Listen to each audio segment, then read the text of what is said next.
2 kali ganda panas pada yang lain, ya, pada orang biasa. Demam dalam keadaan begitu. Maka Allah Subhanahu Wa Taala memperjalankan hamba-Nya yang mulia, itu Nabi Muhammad sallallahu alaihi wasallam, ya, merentasi bukan setakat benua, merentasi di antara alam, ya, alam ghaib dan alam nyata, ya.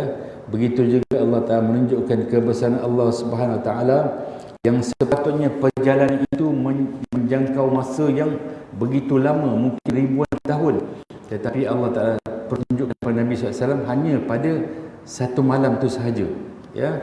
Sehinggalah Nabi SAW diisrakan daripada Masjidil Aqsa, Masjidil Haram ke Masjidil Aqsa.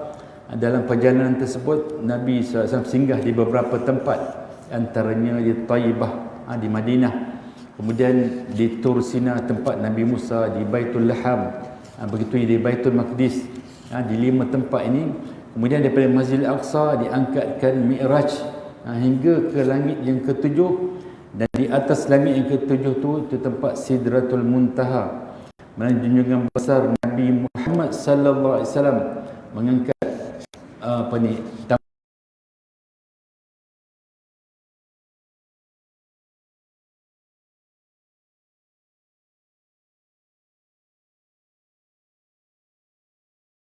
yang paling tinggi. Sebab tu dalam solat ni kita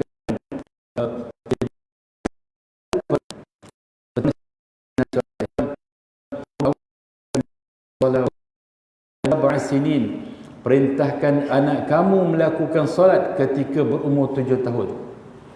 Kalau anak-anak kita yang belajar di universiti, ya, mereka bila habis tamat, mereka akan ambil grade di tempat-tempat yang boleh, di dewan-dewan, yang mana naib chancellor ataupun councillors ni akan bagi ijazah tertinggi tersebut dalam convocation. Tapi Nabi SAW ambil daripada tempat yang paling tinggi, yang tiada seorang pun yang boleh mengambil tersebut, hatta malaikatul muqarrabin pun tidak sampai ke tempat tersebut.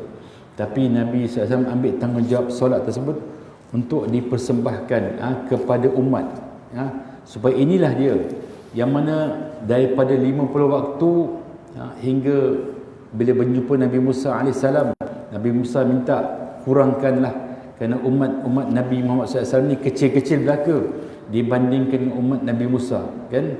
Umat Nabi Musa tak banyak, tak sampai 5 waktu pun mereka tak mampu, apatah lagi umat Nabi SAW, ya. Maka Nabi Muhammad SAW berulang alik sampailah 5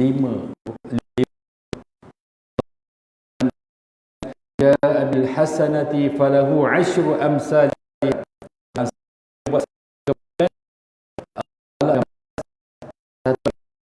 10 kebaikan, bermakna satu waktu tersebut dibalas dengan 10 pahala. Waktu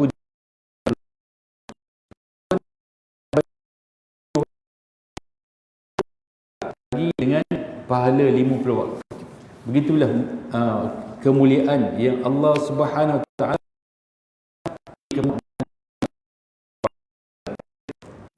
yang mana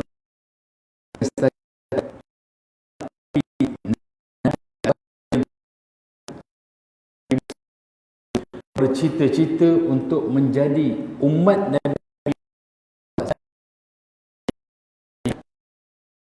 Apabila jadi umat Nabi Muhammad SAW, kita biarkan peluang-peluang tersebut berlalu dengan sia-sia, tanpa kita rebut amalan tersebut, ya.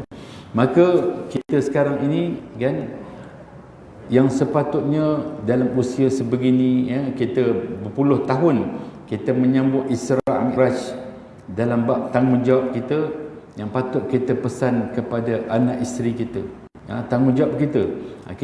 Kita tidaklah bertanggungjawab untuk berdakwah, untuk berdakwah kepada seluruh alam, kan. Paling kurang yang dikatakan tuntutan ini wajib ke atas diri dan ahli keluarga kita, sesuai dengan apa yang Allah Ta'ala firmankan dalam surah At-Tahrim, ya ayyuhalladzina amanu qu anfusakum wa ahlikum nara wa quduhan nas wal hijarah, ya.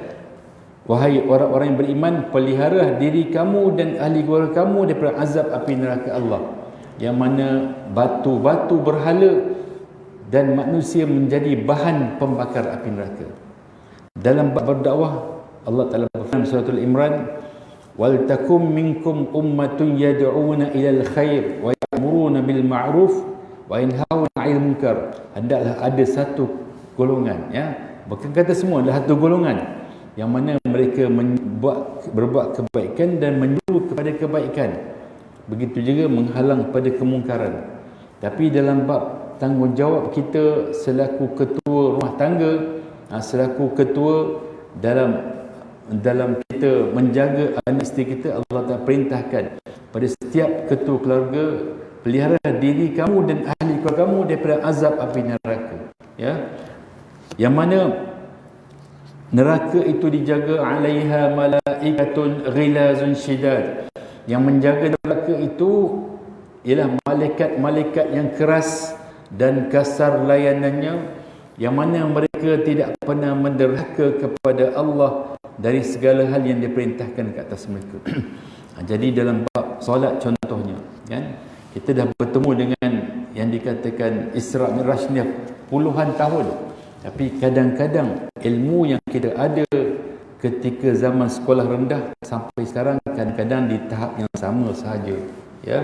Contohnya, kita sepatutnya tanggungjawab kita dalam mendidik anak dan isteri kita, kita kena pastikan mereka buat ilmu tersebut yang betul, ya.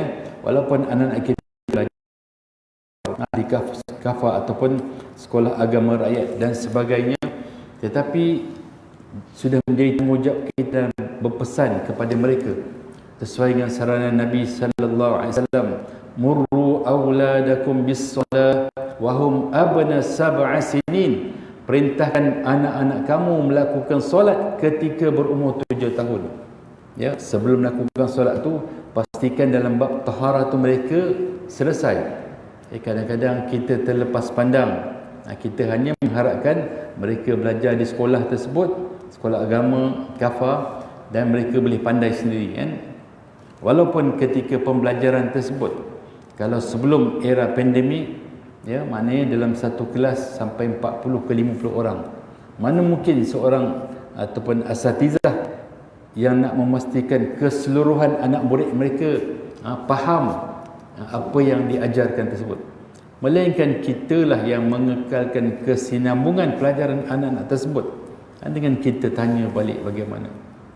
Hatta dalam bab taharah sendiri, ya, ada dalam sebuah hadis Al-Hafiz Al-Muziri dalam kitab Arba'un Al-Ahkam, kan, dan kitab apa ni, hadis yang sahih daripada Bukhari dan Muslim, kan, Rasulullah SAW sabda, la yuqbalullahu salatan bighairi tuhur wala sadaqatin bighairi tuhur bighairi ghul, ya. Maka Allah Subhanahu wa taala tidak akan menerima salat kecuali setelah kita bersuci, dan tidak menerima sedekah kecuali daripada harta yang halal, ya. Jadi dalam bab solat contohnya, kadang-kadang anak-anak kita pergi buang air, kencing atau buang air besar, ya. Dan kadang-kadang kita boleh melihat di tandas-tandas, di mangkuk tandas rumah kita, ya. Kadang-kadang anak, kalau especially anak lelaki lah, bila mereka buang air, kadang-kadang disebabkan kejar masa, kan, mungkin sedang menonton TV, televisyen, YouTube dan sebagainya, nak kejar, kadang-kadang kencing pun tak sempat tos, dia basuh. Lepas tu cepat-cepat nak masuk. Setelah basuh, kita lihat kadang-kadang air kencing tersebut terjatuh pada tempat tandas tersebut. Nampak ada warna kekuningan. Di sana ada dua masalah. Kalau kita tak alert, kita pun duduk terkena najis pada bahagian kaki atau paha kita, di bawah paha kita. Dan yang kedua, kita kena pastikan, kena panggil anak kita, kena terangkan bagaimana cara taharah yang sempurna. Selepas kencing, kita kena berdeham berapa kali, ya. Lepas tu dah pasti dah tak ada air, barulah basuh. Lepas tu barulah berwuduk dengan sempurna, kemudian baru solat. Benda ni nampak macam remeh, tetapi solat kita bermula daripada taharah. Kalau taharah kita gagal, solat kita tidak akan diterima. Begitu je kita yang dah peringkat berumur. Peringkat berumur kadang-kadang kan kita kencing tak tos, ya. Dan kadang-kadang kita rasa macam malas lama duduk kan, kita basuh, tiba-tiba basuh nampak mengalir lagi air kencing tersebut. Kena pastikan benda ni sempurna, baru kita masuk dalam bab solat. Dalam bab berwuduk, bagaimana cara berwuduk, bagaimana cara mereka berwuduk, daripada yang dikatakan wajibnya 4 kan, yang 4 basah 2 kering. Kalau kita baca dalam kitab-kitab lama, yang pertama sekali yang kering tu niatlah kita basuh muka, ya. Kemudian basuh muka, kemudian tangan, kemudian sebahagian rambut, yang keempat kaki. Itu yang wajib. Kalau tambah dengan sunat lagi, ketika mana kita basuh tangan kita, basuh kedua telapak tangan kita, kemudian hidung kita kita sedut dan keluarkan balik kotoran. Kemudian selepas pada tu telinga kita, ya, telinga kita. Itu yang sunat. Dalam bab ni kita kena pastikan mereka selesai, ya. Barulah dengan sedikit usaha kita yang kita pastikan anak-anak kita belajar dengan betul dan praktikkan amalan secara betul, kan. Jadi kalaulah perkara sebegini kita buat, tiba-tiba ditakdirkan Allah Ta'ala jemput kita meninggal, maka kita telah buat satu perkara yang besar. Sesuai dengan hadis Muslim, idza mata banu adam inqata 'amaluhu illa min salas. Apabila mati sahaja anak Adam, terputuslah amalannya. Hidup kepada yang mati kecuali 3. Yang pertama, sadaqatun jariyah. Kalau kita mampu untuk mewakafkan harta kita dalam bentuk material yang agak kekal, ya, boleh tahan lama. Contoh macam masjid surau, ya. Sekarang kita tak mampulah dalam keadaan sekarang, ya. Tetapi yang kecil sikit nilai dia, contoh macam telaga, perigi dan sebagainya. Selagi ada material yang kita sumbangkan tersebut, kalau kita meninggal, pahala tersebut mengalir di alam barzah kita. Ini mungkin tak semua orang mampu, tapi yang kedua ni semua orang mampu.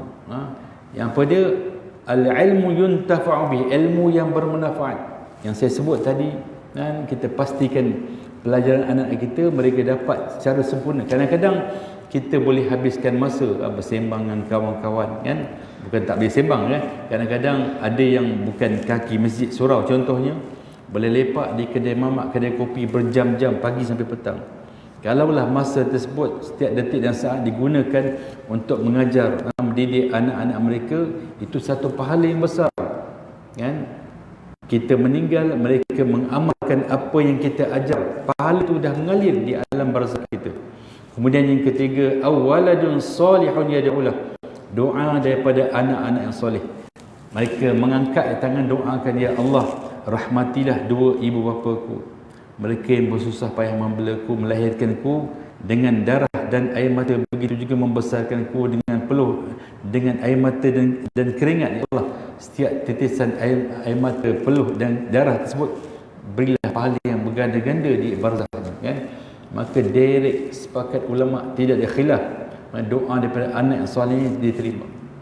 Tetapi kita dalam bab dalam bab akhirat ni, kan, yang mana usia kita ni Rasulullah SAW sebut a'mari ummati baina 60 wa 70, umur di kalangan umatku di antara 60 ke 70 tahun. Kadang-kadang usia yang 60-70 tahun inilah yang majoriti atau kebanyakannya, tapi kita bertungkus lumus, berusaha sedaya upaya, sehingga kadang-kadang bila kita meninggal, satu benda pun kita tak bawa, kita tinggalkan begitu. Tetapi yang kita tinggalkan untuk anak isteri kita dalam bab ilmu, dalam bab wakaf tadi, begitu doa tersebut akan kekal walaupun setelah kematian kita. Itulah sepatutnya kita kena usahakan. Dan ini jugalah merupakan pelaburan yang terbaik dan tidak ada rugi sama sekali, ya. Dan patut itulah kita kena fikirkan bagaimana, ya. Jadi dalam bab anak-anak, kita kena pastikan sentiasa pesan seperti mana firman Allah dalam suratul Asr, Bismillahirrahmanirrahim, wal asr, demi masa. Dan riwayat yang mengatakan demi waktu asar. Innal insana insana lafi khusr. Sesungguhnya manusia itu berada dalam keadaan kerugian. Illal ladzina amanu wa 'amilus solihat. Kecuali yang pertama orang yang beriman, yang kedua yang beramal soleh, yang ketiga watawasau bil haqq, yang mereka yang berpesan-pesan dengan kebenaran, watawasau bis sabr, mereka yang berpesan-pesan dengan kesabaran, ya. Jadi kalau ada empat perkara ni pada diri kita, kita tidak termasuk di kalangan orang-orang yang rugi. Jadi perintah ni kena perintah berterusan, kan. Bagaimana solat ni adanya 5 waktu, begitunya sehari setiap hari 5 waktu, seminggu 35 waktu, begitulah seterusnya. Sebulan lebih kurang 150 waktu. Memang hari-hari kena pusatnya. Bak kata pepatah, kena berbuih mulut. Memang kena berbuih mulut, barulah kita akan tenang di sana. Tapi kalau kita cakap kadang-kadang, maklumlah kita kebanyakan ketua keluarga. Sebagai seorang lelaki-lelaki, kadang-kadang kita ni jenis malam cakap, kan. Sepatutnya kita kena ikut jejak langkah Nabi sallallahu alaihi wasallam. Nabi sallallahu alaihi wasallam dalam bab tegur, kan, dalam bab cakap dengan isteri, dengan anak-anak, pada perkara contoh pada tanggungjawab seorang isteri kepada suami, Nabi banyak mengalah. Contohnya kalau sekiranya isteri tak memasak, Nabi sing-sing jangan turun dapur, tolong masak sekali, kan. Pakaian Nabi tak pernah suruh. Nabi tak pernah suruh. Kalau ada koyak, Nabi sendiri yang menjahit, kan. Satu ketika Sayyidatina Aisyah radhiyallahu anha, kan, dia buat air kopi, tiba-tiba terbubuh garam, sikit pun Nabi tak tegur. Bila Nabi minum, kemudian tersenyum Nabi sallallahu alaihi wasallam. Sayyidatina Aisyah tanya, "Kenapa wahai Rasulullah, kenapa?" Jawab Nabi SAW, "Aku teringat sewaktu kita baru bernikah." Mana tempat Nabi SAW minum, bismillah, tempat itulah Sayyidatina Aisyah minum. Bila Sayyidatina Aisyah minum, barulah Sayyidatina Aisyah tahu bahawa kopi yang sepatutnya bubuh gula itu terbubuh garam. Lalu Sayyidatina Aisyah minta maaf. Nabi tidak ada masalah, tak tegur. Nabi tak marah sikit pun, ya. Begitu juga satu ketika Nabi SAW pesan dengan Aisyah radhiyallahu anha, kata, "Kamu tidur dahulu, aku nak lakukan aktiviti ziarah di Baqi' al-Baqi'." Nabi balik, lepas Nabi balik ketika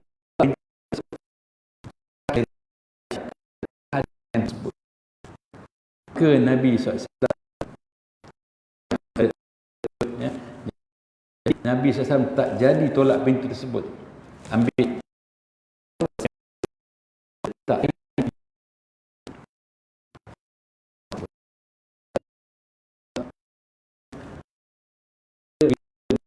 saya rasa lama sangat tidur, tiba-tiba keluar, terlanggar Nabi dan jatuh, kan. Cepat-cepat Rasulullah minta, "Maafkan kau ya Aisyah."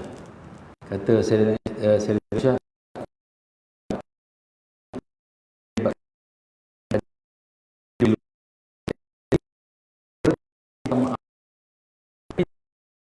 aku sekarang bagaimana?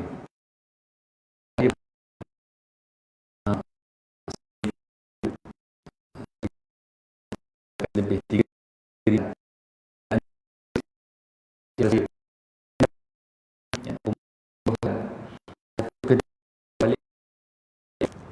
balik lewat. Kemudian ketika itu dia berfikir, kan, kalau tu koyak juga lebih 100, tukar tingkat, kena buat baru, kan. Jadi dia terpandang hose pipe di luar tempat kebun tu ada high pressure-nya. Dia dengan fikiran singkat, dia kata kalau buat gini mungkin habis kuat, besok boleh jemur pakaian tersebut, kan. Dia pun daripada balkon yang terbuka tersebut, dia hose air tersebut sampai masuk ke bilik master bedroom dia, ya. Jadi malam itulah malam terakhir isterinya tidur kat rumah, kan. Lepas tu terus berpisah sampai ke mati. Itu yang berlaku. Sebab apa? Dia tak fikir tentang kesusahan isteri yang siang malam berusaha untuk jaga anak-anak dan jaga keperluan, kan. Jadi bila kita sengkat akal, begitu jadinya.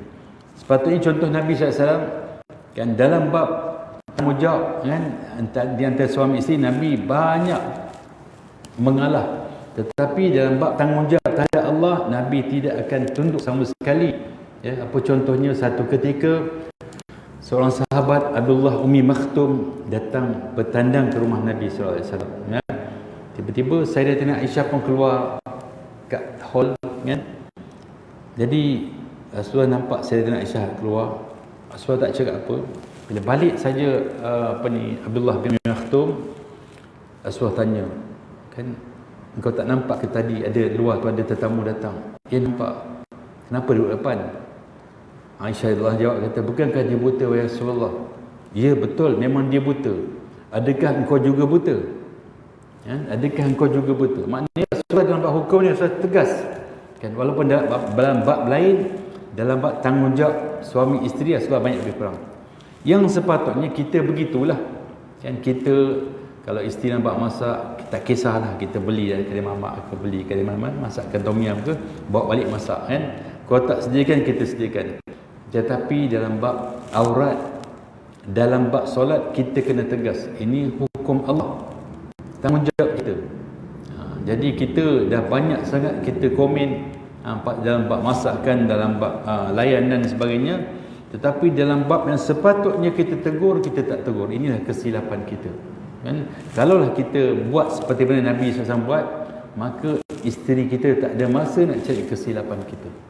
Ya, dalam mereka tahu dalam bab ni, kita contoh dalam bab nikah kahwin dah cukup kan, selama ni aurat terjaga.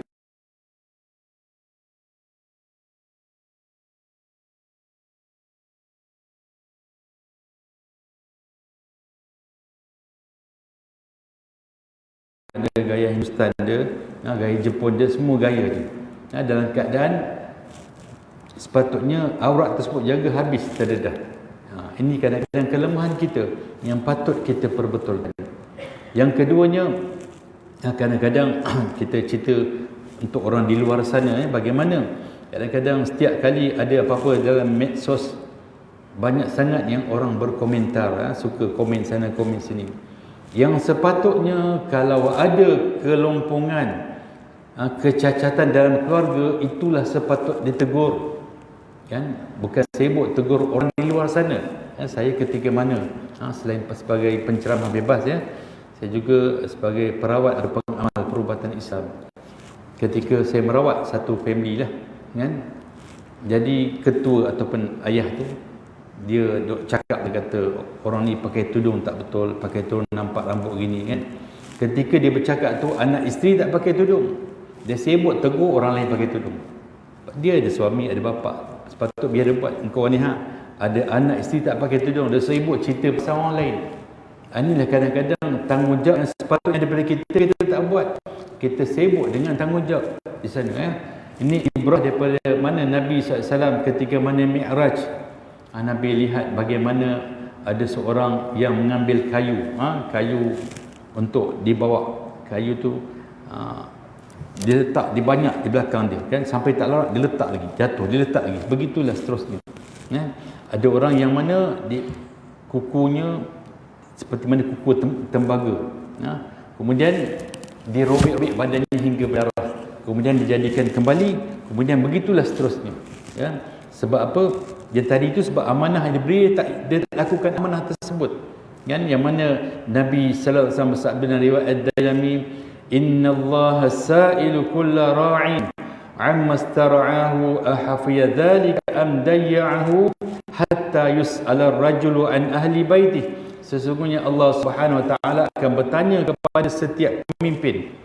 Setiap pemimpin, tak kiralah agung ke, sultan ke, tak kiralah pemimpin masyarakat, menteri, perdana menteri, hatta kita sebagai pemimpin rumah tangga, ketua rumah tangga pun akan ditanya sama ada kita pelihara atau mensia-siakan amanah yang diberikan kepada kita.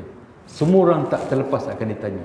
Kita tak perlu sibuk yang di luar, di atas, kita pun akan ditanya sama ada kita pelihara atau mensia-siakan amanah tersebut. Bila kita terlalu sibuk komen orang di luar sana, kita jadi tukang komen je, tapi dalam masa sama kita terlupa tentang banyak keaiban, banyak kecacatan dalam keluarga kita yang sepatutnya kita tahan semua komen, kita berikan komen yang terbaik untuk keluarga kita supaya dapat betulkan kecacatan tersebut. Inilah tanggungjawab kita yang sepatutnya kita lakukan. Ya, sidang jemaah muslimin, muslimat yang dirahmati Allah Ta'ala sekalian. Kita tadi baru masuk dalam bab wudu, ya, kemudian dalam bab solat. Ya, dalam bab solat ni yang mana dia terbagi kepada 3 rukun, ya. Rukun qauli, fi'li, qalbi. Maknanya dalam rukun perkataan, kedua perbuatan, yang ketiga dalam hati. Ya. Kita ada kalanya kita yang kita belajar daripada semenjak sekolah rendah, kan? Kemudian adalah sikit tambahan sikit, sampai sekarang bacaan kita pun setakat tu sahaja. Tak ada penambahbaikan, ya. Contohnya dalam Fatihah sendiri ada 27 kesalahan biasalah, kesalahan biasa. Tapi kesalahan yang tidak mencacatkan atau tidak silap makna, itu tidak ada masalah, kan? Itu kesalahan kecil. Tapi kita takut kesalahan-kesalahan yang boleh menyebabkan berubah makna. Contohnya bila kita baca pada ayat kedua, Alhamdulillahi Rabbil Alamin, segala puji-puji Allah Tuhan semesta alam, kan? Alhamdulillahi, hi itu ha simpul, ha yang tebal. Maaf, ha tu ha pedas. Alhamdulillahi Rabbil, maaf, hamdu tu ha pedas. Kalau kita baca ha simpul, kita baca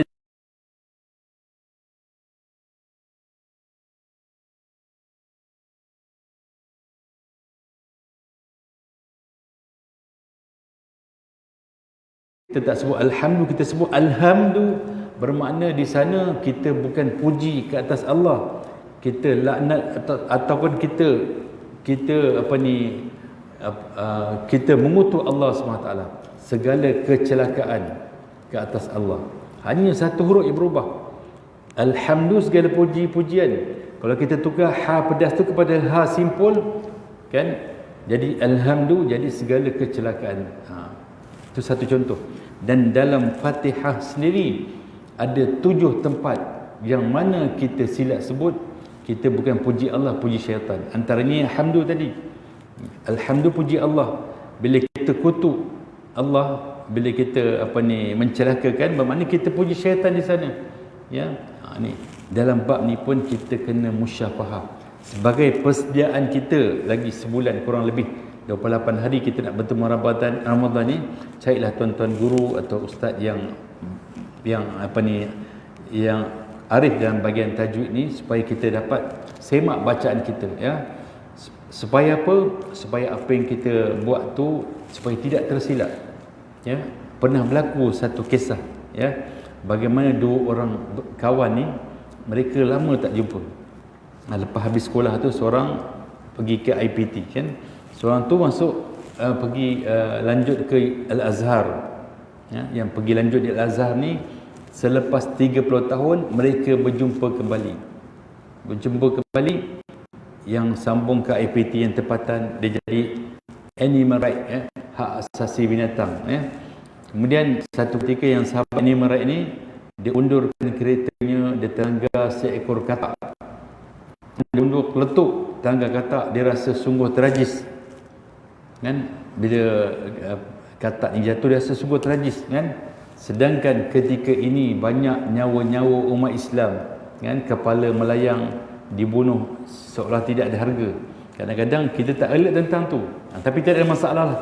Dia hak asasi kebinatangan, bermakna dia rasa dia telah melakukan satu dosa besar. Jadi untuk menebus dosa tersebut, apa dia buat?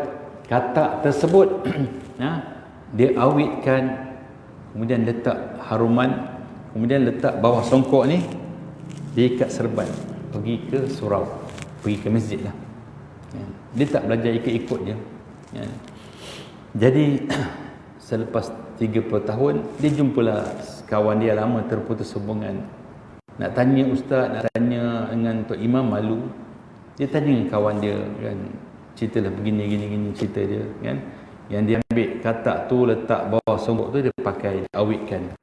Itu satu benda yang dia rasa dengan buat cara gitu terampun dosa dia kan. Jadi sahabat ni beritahu, wahai sahabatku, selama lebih 30 tahun kamu beribadah, sia-sia ibadah kamu. Ya, kamu bawa najis dalam solat. Bawa najis dalam solat. Ya. Apa yang saya ceritakan samalah seperti cerita awal tadi. Bagaimana kadang-kadang kita tak bersihkan kencing kita bawa solat. Begitu juga anak-anak kita. Kita tak ambil berat dalam bab ni, kan? Jadilah seperti mana satu peristiwa ketika saya sedang menguruskan jenazah. Kan nak tinggal solatkan jenazah tersebut. Kan? Maka saya lihat anak lelaki ni pakaian dia pakaian seluar jeans yang koyak-koyak ya, pada bahagian paha ni. Dan tentu memang nak buat sembahyang tak boleh. Saya pun dah standby kain nak bagi dia sok tukar. Kerana inilah satu-satunya yang mampu, yang paling sikit kita mampu buat sebelum ayah kita dikebumikan. Ya. Jadi bila saya bagi kain sarung, saya bagi tahu dia main sembahyang sekali, dia kata seluar tak bersih. Saya pun dah standby kain bagi dia. Tiba-tiba dia bisik kat telinga saya, tak maaf ustaz, tak sempat mandi wajib. Tak sempat mandi wajib. Yang dia buat projek semalam, orang bukan meninggal 1 jam 20 minit atau 2-3 jam ke bumi. Paling kurang pun lepas 6-7 jam. Ada yang sampai 10 jam, ada sampai 24 jam ke bumi pun ada juga. Kan? Walhal nak mandi wajib 5 minit, 10 minit, 15 minit. Paling minimum 5 minit pun dah boleh mandi dah. 10 minit tu biasalah. Kan? Contoh gitu ya. Tapi sampai melewatkan mandi apa benda ni? Kadang-kadang disebabkan kealpaan, kelekaan kita dan tegur anak-anak ni. Sampai benda ni terbawa-bawa sehingga besar. Kan? Adakah persoalannya, adakah anak-anak begini yang kita nak tinggalkan? Kan? Yang mana sepatutnya kita kena didik mereka bagaimana cara solat jenazah. Dan sebaiknya kita sebelum kita meninggal, sekarang ni kita pesan. Ayah nak, kalau ayah meninggal dia nak abang long mandikan. Ataupun abang long yang mengimamkan. Dan anak-anak bapa yang memandikan jenazah. Patut kita sekali-sekala bawa lah anak kita pergi kursus jenazah. Kan? Buat cara bagaimana hikmah kita nak bawa dia. Yang penting mereka nak ikut. Kan? Itulah merupakan satu perkara yang terbaik ataupun untuk kebaikan kita di alam barzah tersebut. Ya? Mereka mandikan, mereka sembahyangkan. Kan?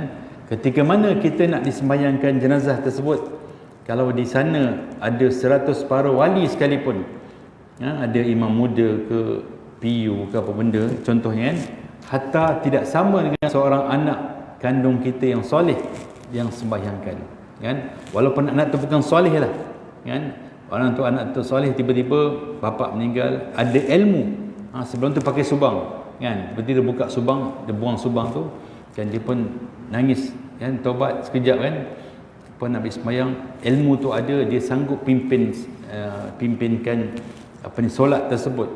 Contoh bermakna kalau dia buat itu pun ketika itu, walaupun sebelum tu dia seorang fasik kan, tiba-tiba ada ilmu tersebut, dia timbul kesedaran dan dia mengimamkan, dan doa pun pasti akan diterima.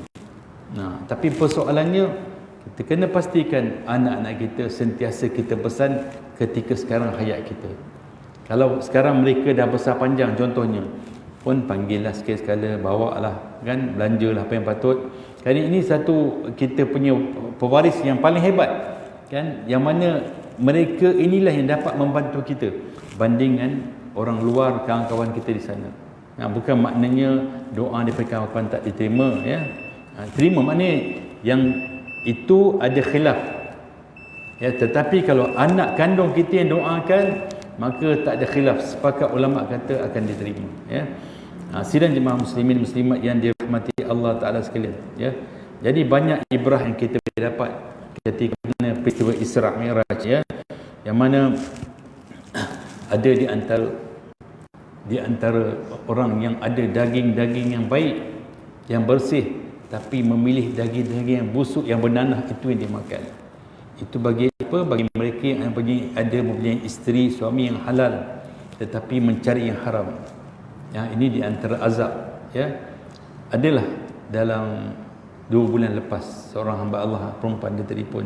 Kadang-kadang walaupun sudah meninggalkan kerja sebagai juru nikah, tapi kadang-kadang dalam banyak bab kadang-kadang meminta juga pendapat bagaimana perempuan ini anak dara. Jadi dia berkawan dengan suami orang. Dia bagi tahu, dia kata, "Ustaz, macam mana saya nak berkahwin dengan bakal suami ni, tapi masalahnya mak dia tak suka. Mak dia kata kalau dia berkahwin dengan saya, dia tak mengaku yang lelaki tu anaknya. Tapi persoalannya saya dah terlanjur dengan dia berkali-kali." Saya kata, "Berapa kali?" "Dekat 10 kali." Masya-Allah, kan. Saya bagi tahu dengan perempuan tersebut, kata kalau kalau ikut hukum Islam, lelaki itu tak layak berada di atas muka bumi dan sepatutnya berada dalam perut bumi, dan kamu juga boleh disebat dengan 100 kali sebatan. Kau jalankan hukuman Islam. Kalau sekali tu kita kata terlanjur, tapi kalau berkali-kali macam mana? Sedangkan dia tanggungjawab untuk diri sendiri pun dia tak amanah. Kamu yakin ke kalau kamu kahwin dengan lelaki gini dia boleh beramanah dengan kamu? Dia tak takut langsung. Sebenarnya ancaman Allah, bagi orang yang dikatakan zina muhsan, hukuman dia ditanam paras dada ni, angkat batu sebelah tangan ni, dilemparkan sehingga mati. Itulah hukuman yang asalnya. Tetapi bila tak jalankan, tapi kalau kita bertaubat dengan sebenar-benar taubat, tak ada ruang sedikit pun sekulimit di hati kita untuk kembali, Allah Ta'ala pasti akan ampunkan. Tapi persoalannya kita mempermain-mainkan sampai berkali-kali, bagaimana? Jadi Allah tunjukkan. Sebab tu Rasulullah bagi tahu, ada daging yang baik, yang bersih, dia tolak daging, dia ambil daging busuk yang nanah. Daging yang busuk tu jadi makanan dia. Perumpamaan ni rupanya memang betul ada di akhir zaman. Banyak berlaku sebegini, sama ada lelaki atau perempuan. Mudah-mudahan kita minta jauh daripada perkara tersebut. Sidang jemaah muslimat yang dirahmati Allah sekalian, banyak kalau nak diperkatakan tentang kejadian Isra Mi'raj ni yang menjadi ibrah bagi kita, supaya kita sekarang ini di waktu dunia ini kita muhasabah tu amat bermakna bagi kita.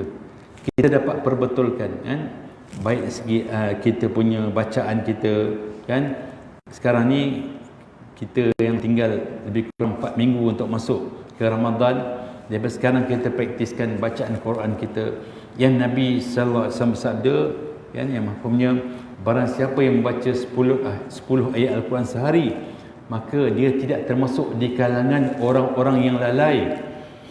Barang siapa yang membaca 100 ayat Al-Quran sehari, maka namanya akan ditulis dalam kalangan nama orang-orang yang melakukan ketaatan. Kita boleh baca 10 ayat pagi, 10 ayat petang, 10 ayat malam. Kita upgradekan dari semasa ke semasa. Kemudian kita boleh baca 100 ayat sehari. Dengan niat supaya masuk saja Ramadan, kita boleh baca 1 juzuk sehari. Dapat 1 juzuk sehari dan 1 juzuk lebih, supaya sebelum 30 Ramadan tersebut kita boleh mengkhatamkan Al-Quran kita. Paling kurang setahun ni dalam bulan Ramadan ni kita kena khatamkan. Tapi kita kena praktis daripada sekarang. Begitu juga puasa kita, puasa sunat. Kita tak tahu nak tunggu lepas tahun keadaan ni. Jadi bila kita latih tubi puasa sunat kita, mana bila jumpa Ramadan saja, kita dah terbiasa. Tapi kita tak pernah puasa sunat alih-alih tu Ramadan, takut ketika tu kita kena sembelit ke, kena gastrik ke, rugi. Saya sendiri sejujurnya tahun lepas, ketika puasa Rejab tu, nak waktu asar tiba-tiba sakit perut, pergi masuk bilik air dekat setengah jam lebih tak keluar-keluar, kena sembelit. Jadi dah habis tenaga dah jadi, akhirnya terpaksa batalkan puasa lah. Kena batalkan puasa. Mujur puasa tu puasa sunat. Kalau puasa wajib bagaimana? Jadi praktis tu kena buat, begitu dalam bab solat kita, kemudian dalam bab zikir kita, zikrullah kita perbanyakkan, supaya bila datang Ramadan ni, setiap detik saat tersebut kita tidak sia-siakan waktu dan masa tersebut. Yang berlaku zaman Nabi SAW, yang diceritakan oleh Syekh Zakaria Al-Kandahlawi dalam kitab Fadail Amal, bagaimana dua orang kawan yang dua-dua mati syahid. Seorang ni mati setahun kemudian, tetapi yang mati setahun kemudian ni masuk syurga terlebih dahulu daripada yang mati yang dulu. Sebab apa? Sebabnya apabila berjumpa Ramadan tersebut, setiap detik dan saat tersebut dia tidak sia-siakan.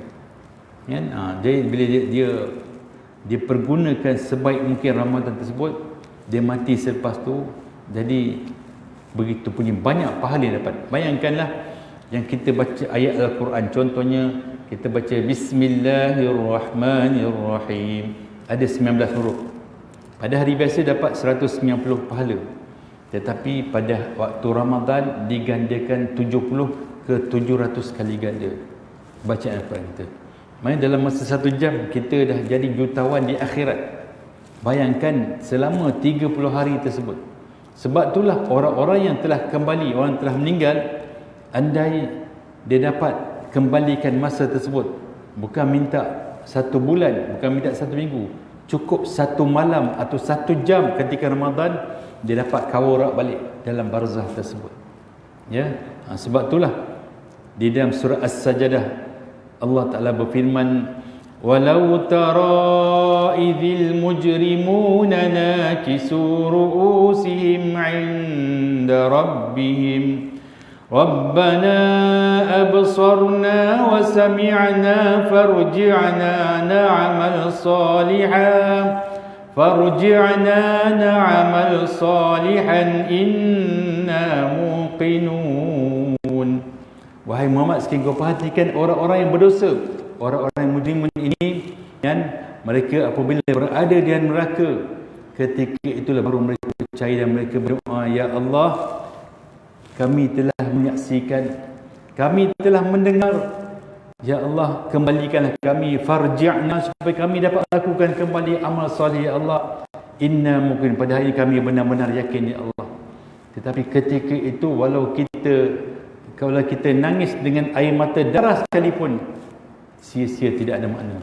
Tapi sekarang kita renung-renungkan, dengan umur kita, dengan keluarga kita, kita masih ada banyak manfaat untuk kita perbetulkan keadaan yang belum betul tersebut. Dan mudah-mudahan ada kebaikan dia, yang mana baik daripada Allah Subhanahu Wa Taala. Salah silap atas kekurangan dan kelemahan diri saya. Saya mohon maaf.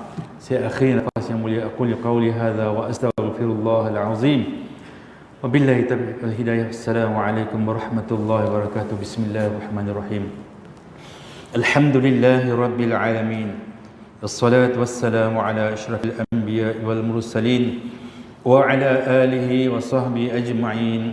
Allahumma ya awwalal awwalin ويا آخر الآخرين ويا ذا القوة المتين ويا راحم المساكين ويا أرحم الراحمين اللهم اجعل صباحنا صباح الصالحين ومساءنا مساء الذاكرين وقلوبنا قلوب الخاشعين وأبداننا أبدان المطيعين وألسنتنا ألسنة الذاكرين ونبهنا عن نومة الغافلين وشاركنا في دعاء الصالحين وارزقنا الجنة يا رب العالمين. اللهم ya Allah, ya Tuhan kami, ya Allah, ampunkan dosa kami, ya Allah, ampunkan dosa dua ibu bapa kami, ya Allah, rahmatilah mereka, ya Allah. Ya Allah, andai mereka berada di alam barzah, ya Allah, jadikanlah kuburan mereka taman daripada taman-taman syurga-Mu, ya Allah. Jangan jadikan kuburan mereka jurang atau kawah daripada kawah-kawah api neraka, ya Allah. Begitu juga, ya Allah, jadikanlah anak-anak kami, anak-anak dan isteri kami daripada isteri dan anak-anak yang soleh dan solehah, ya Allah. Jadikanlah anak-anak kami dapat mendoakan kami apabila ketiadaan kami kelak, ya Allah. Ya Allah, ya Tuhan kami, sembuhkanlah semua kesakitan kami, ya Allah. Sembuhkanlah sakit-sakit kami di waktu melonjaknya COVID-19 sekarang ini, ya Allah. Supaya kami terpelihara dan rumah-rumah Allah yang terpelihara daripada segala wabak-wabak ini, ya Allah. Allahumma dafa'anna al-ghala wal bala wal waba wat ta'un wal zalazil wal fahsya'i wal munkar والسيوف المختلفة والشدائد والمحن ما ظهر منها ما بطن من بلدنا وقريتنا هذا خاصة ومن سائر بلاد المسلمين عامة إنك على كل شيء قدير. اللهم بارك لنا في شعبان وبلغنا رمضان. ربنا آتنا في الدنيا حسنة وفي الآخرة حسنة وقنا عذاب النار. صلى الله على سيدنا محمد وعلى آله وصحبه وبارك وسلم. الحمد لله رب العالمين. تقبل الله منكم.